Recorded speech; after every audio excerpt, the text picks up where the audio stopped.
एकल का मतलब है कि एक टीचर एक स्कूल। ये आज से 38 साल पहले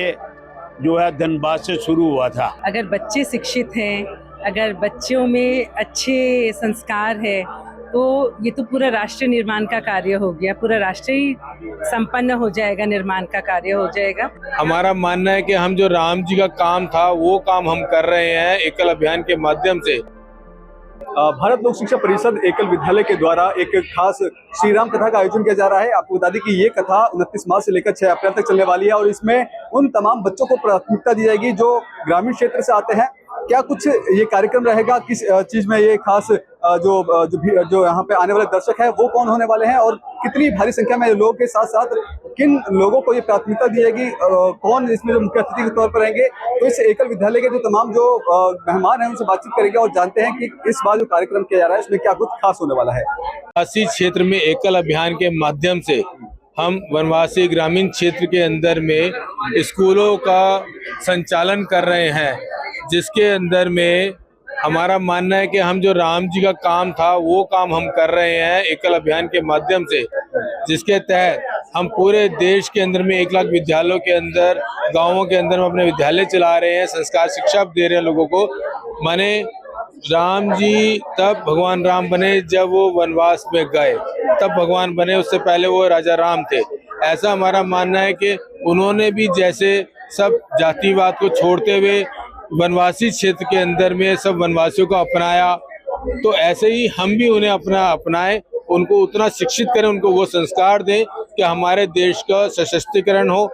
कैसे हमारा देश आगे बढ़े। हमारा देश आगे तब बढ़ेगा जब हमारा हर व्यक्ति, आखिरी छोर पे खड़ा हुआ व्यक्ति, आखिरी लाइन में खड़ा हुआ हर एक व्यक्ति जब शिक्षा ग्रहण कर लेगा, तभी हमारा देश का सशक्तिकरण होगा। ये हमारा मानना है। इसलिए हम एकल अभियान के माध्यम से श्री राम कथा का आयोजन कर रहे हैं, लोगों को इंस्पायर करने के लिए कि लोग इससे इंस्पायर हों, राम का जो चरित्र था उसको अपनाएं, उसको ग्रहण करें और वैसे ही काम हम कैसे कर सकते हैं वैसी कोशिश हम कर रहे हैं। एकल श्री राम कथा में मुख्य अतिथि के तौर पर कौन आने वाले है, कितनी भीड़ आने वाली है, क्या कुछ व्यवस्था है? देखिए, इसमें श्री राम कथा का जो आयोजन कराया जा रहा है, जैसा कि आप जानते होंगे, ये परम पूज्य भाई श्री रमेश भाई ओझा जी के मुखारबिन द्वारा किया जा रहा है और इसमें मुख्य अतिथि के तौर पे बहुत सारे जने हैं, लेकिन हमारा सारा का सारा माने हमारे पॉलिटिकल लोग भी हैं, संत समाज भी है और भी बहुत सारे विशिष्ट व्यक्ति हमारे देश के हैं। हमारी तरफ से इनविटेशन हमारे महामहिम राष्ट्रपति जी द्रौपदी मुर्मू जी को भी किया हुआ है, हमारे माने प्रधानमंत्री जी को भी भेजा, हमने उनको भी आग्रह किया है, जैसा उनको समय मिलेगा वो लोग तो रहेंगे ही रहेंगे। इसके साथ में हमारे जो बड़े दानदाता हैं वो भी हमारे साथ रहेंगे और उनको भी हम अच्छे से सम्मान कराना चाहते हैं, क्योंकि उनकी वजह से ये जो एकल अभियान का हम काम चला पा रहे हैं। एक मात्र 30,000 रुपए में एक विद्यालय का संचालन करना एक दूर दराज के गाँव में, जहाँ लगभग 20 से 25 बच्चों को शिक्षा ग्रहण करते हैं। सिर्फ शिक्षा नहीं, यह वो संस्कार शिक्षा है, वो उसके अंदर में कैसे अपने राष्ट्रवाद के बारे में हम बात करते हैं, ये सारी चीजें उनको कैसे ग्रहण करें वो इम्पोर्टेंट है। तो सिर्फ 30,000 रुपये में आप समझ सकते हैं कि कितना मुश्किल काम होगा। तो हमारे जैसे बहुत सारे वॉलंटियर इसमें जुड़े हुए हैं, 8-10 हज़ार वॉलंटियर हैं जो नॉन पेड बेसिस पे हम लोग काम कर रहे हैं, सिर्फ इस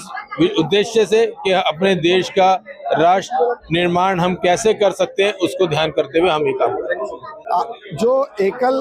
द्वारा श्री राम कथा का आयोजन किया जा रहा है उसका मुख्य कारण क्या है कि देश नगर जो है ग्राम से जुड़े, गांव से जुड़े और राम जी की सेना बनकर गांव के अंदर कार्य करे, क्योंकि 75% जो लोग हैं वो गांव में बसते हैं और जो राम जी का कथा है उसके अंदर हमारे यहाँ पे सबसे बड़ा जो आकर्षण है वो श्री राम कथा ही है, जो कि परम पूज्य श्री रमेश भाई ओझा के द्वारा हो रही है। और इसके अलावा ये सांस्कृतिक कार्यक्रम गांव के बच्चे, जो एकल के बच्चे हैं वो करेंगे। बहुत बढ़िया सुरताल टीम है हमारी जो कि इन हाउस ट्रेंड है और वो जो है ना वो प्रोग्राम करेगी 3 बजे से 4 बजे तक और 4 बजे से 7:30-8 बजे तक राम जी का राम कथा होगी रमेश भाई ओझा जी के द्वारा। इसके अलावा सुबह मॉर्निंग में 9 बजे से 9:30 बजे से 12:30 बजे तक ये सहचंडी पाठ है। सहचंडी पाठ क्या चीज़ है कि वैसे चैत्र नवरात्रों में या शरद नवरात्रों में चंडी का पाठ होता है, वो एक बार ही हम करते हैं, लेकिन यहाँ हर रोज 108 पाठ हर यजमान के होंगे, तो 1000 पाठ पूरे 9 दिन में पूरे कंप्लीट हो गए, 8 दिन में कंप्लीट हो गए नवरात्रों के दिन। इसके अलावा कलश यात्रा जो है 29 तारीख को कलश यात्रा निकलेगी 12:30 बजे 1 बजे से, और वो मंदिर से होकर यहाँ पे कथा स्थल तक आएगी। तो ये मुख्य आकर्षण रहेंगे। इसके अलावा 5000 लोगों का व्यवस्था है ठहरने खाने की, 5000 लोगों की व्यवस्था है बैठने की, और सब गंगा जल से खाना बन रहा है, देसी घी में खाना बन रहा है। इसके अलावा प्रदर्शनी है, लाइव शो है, डिजिटल माध्यम से 70 फीट की LED लग रही है, जिसके ऊपर की एकल के डिफरेंट प्रोग्राम्स जो हो रहे हैं वो चलाए जाएंगे, और फिजिकली भी जो भी हमारी 9 ऑर्गेनाइजेशन है उनका कार्य दिखेगा फिजिकली, और जो हमारी एकल ऑन व्हील है टीचर वो, और इसके अलावा जो रथ है, रथ में जिसमें भगवान राम और सब लोग होते हैं, जो गांव में जाती है, वो लाइव रथ भी होगा। इसके अलावा जो हवन का बहुत बड़ा हवन कुंड बन रहा है, जो 9 वेद पाठी ब्राह्मण जो है बनारस से और गुजरात से आ रहे हैं वेद पाठी ब्राह्मण, जो इसको ऑर्गेनाइज करेंगे। एकल का मतलब है कि एक टीचर एक स्कूल। ये आज से 38 साल पहले जो है धनबाद से शुरू हुआ था, कि वहाँ पे जो है बच्चों को एजुकेशन नहीं मिलती थी, कि गरीब सरकारी स्कूल होते नहीं थे, और गरीबी के कारण हमारे देश में काफ़ी धर्म बदल लेते थे। उस धर्म को रोकने के लिए फिर हमारे जो वहाँ लाला मदन लाल अग्रवाल जी होते थे, उन्होंने अपने कोल माइन थी, वहाँ उन्होंने अपने स्टाफ को लगा के भाई इनको 3 घंटे बेसिक एजुकेशन दो। उसके बाद आज से 25 साल पहले हमारे प्रेरणा स्रोत अशोक सिंघल जी, भावे जी, ओम प्रकाश सिंघल जी, इन्होंने हमको ये दिया कि 25 साल पहले 3 मार्च को मेरे घर से ही शालीमार बाग से भारत लोक शिक्षा परिषद की स्थापना की गई, इसलिए कि भाई गांव में हमें नॉर्दर्न इंडिया के लोगों को भी जोड़ना है। फिलहाल एकल कहाँ चल रहा है, कितने गांव है और कितने बच्चे यहाँ से पढ़ रहे हैं, और आगे अभी करीब पूरे भारतवर्ष में 1 लाख स्कूल पूरे हो चुके हैं, उसमें करीब एवरेज लगा के 28,000 के करीब 30 बच्चे पढ़ रहे हैं। अभी टोटल गांवों में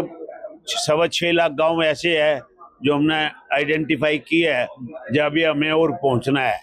और ये कथा का पर्पज यही है कि हम इसके थ्रू 40 से 50,000 स्कूलों तक पहुंचे, लोगों से डोनेशन लेके। सर, जो एकल जो बच्चों को जो शिक्षा दे रहा है, जो सरकार द्वारा जो शिक्षा दे रहा है, उसमें कितना डिफरेंस है, और जो आपके यहाँ से बच्चे पढ़ के निकल रहे हैं उनका क्या कुछ भविष्य है आगे? सरकारी और हमारे में फर्क इतना ही है कि जहाँ हम चला रहे हैं वहाँ सरकार नहीं चाहती, क्योंकि उनको बिल्डिंग बनानी पड़ती है। 50 घरों के लिए सरकार बिल्डिंग नहीं बनाएगी, तो हम तो पेड़ के नीचे या चौपड़ी के नीचे एक टीचर रख देते हैं, सुबह 8 से 12, 9 से 12,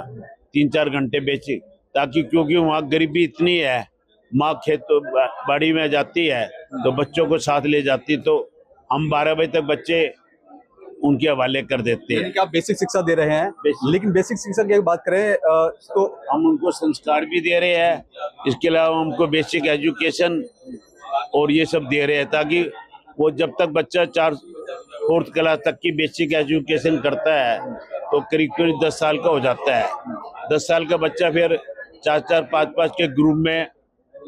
5-4 किलोमीटर में हाई स्कूल मिल जाते हैं, उनको वहाँ एडमिशन मिल जाता है। ये हमारा एम है। मैं इसी के लिए कहूँगी कि हम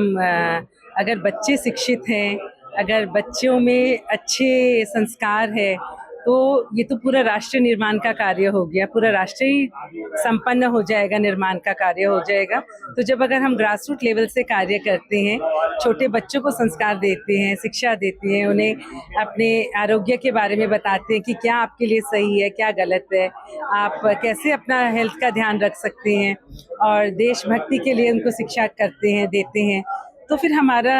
अगर नीचे की जो लेवल ही हमारा स्ट्रांग हो गया, तो देश तो अपने आप ही स्ट्रांग हो जाएगा। नींव उसकी मजबूत है तो आगे भी सारे कार्य अच्छे ही होंगे। इसमें जो बच्चे पार्टिसिपेट करने वाले हैं, जो राम बनेंगे और जो पूरा रामायण का जो कला करेंगे, उनके लिए खासतौर पर कुछ कहना चाहेंगे, क्योंकि वो ग्रामीण क्षेत्र से आए हैं और शहर में इतना बड़ा आयोजन कर रहे हैं। नहीं, उन्हें फिर बहुत उत्सुकता होती है ना। अभी तो वो सुनते आ रहे हैं कि राम इस तरह से बनते हैं, उसका रोल जब उन्हें वास्तव में जो रोल प्ले करने के लिए मिलेगा तो उनके अंदर जो खुशी होगी, उनकी प्रतिभाएं निकल के आएंगी, जो कि हर एक के अंदर बहुत सारी प्रतिभाएं कूट कूट कर भरी हुई है। तो उन्हें बहुत प्रसन्नता होगी और हमें बहुत अच्छा लगेगा कि उनकी भागीदारी इस तरह से निभाई जाएगी। आपने सुना ये तमाम जो लोग थे ये पदाधिकारी हैं और उनका साफ तौर पे कहना है कि इस बार जो श्री राम कथा का आयोजन किया जा रहा है, खासतौर पे बच्चों को इसमें ध्यान में रखा जा रहा है और ग्रामीण क्षेत्र के बच्चे हैं वो यहाँ पे आने वाले हैं। तो कहीं ना कहीं ये भव्य रूप से ये कार्यक्रम होने वाला, देखना बेहद दिलचस्प होगा। जब ये कार्यक्रम होगा तो कितने लोगों को ये दिल में उतर पाएगा। कैमरा पर्सन कमलेश कुमार के साथ में संदेश सक्सेना, पंजाब केसरी.com, दिल्ली।